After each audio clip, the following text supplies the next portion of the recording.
আমি রঘুতান্ত্রিকের খোঁজে এসেছি। রাজকন্যার জীবন সংকটে, আমাকে পথ ছাড়ো।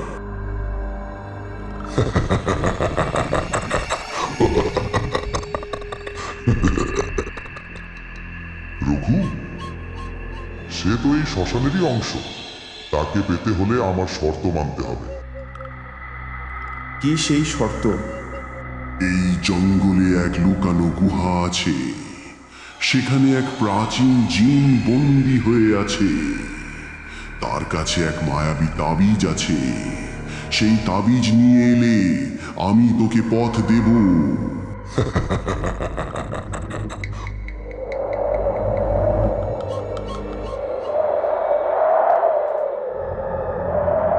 গোকুল বুঝল এটা এক কঠিন পরীক্ষা, তবুও সে রাজি হল।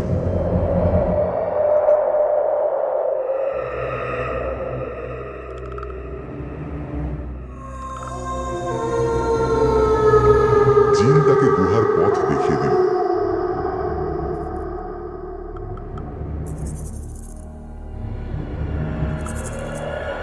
গুহার ভেতরটা অন্ধকার আর ভেজা স্যাঁতসেঁতে।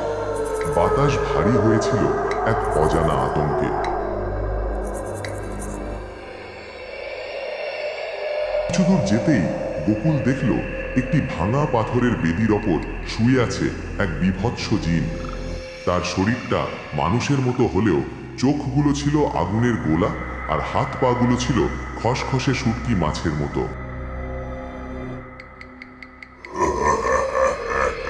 কেমন সাহস তোর, ওরে মানুষ, আমার ঘরে ঢুকেছিস? আমি রাজকন্যার জীবন বাঁচাতে এসেছি। তোমার তাবিজটা আমার চাই। তাবিজ? সে তো আমার জীবনের অংশ।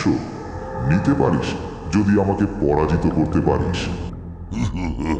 হঠাৎ জিন অদৃশ্য হয়ে গেল।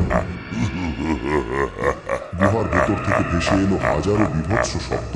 দেওয়াল থেকে যেন বেরিয়ে এলো অসংখ্য হাত, যা গোকুলকে জাপটে ধরতে চাইল।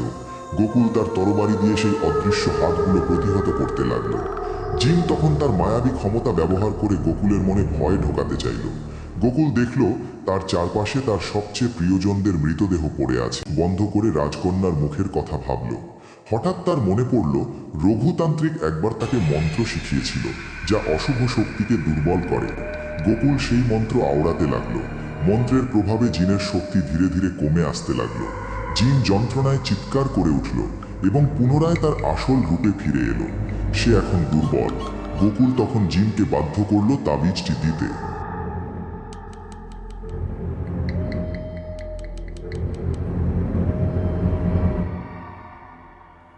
তাবিজ হাতে নিয়ে গোকুল দ্রুত শ্মশানের দিকে রওনা দিল।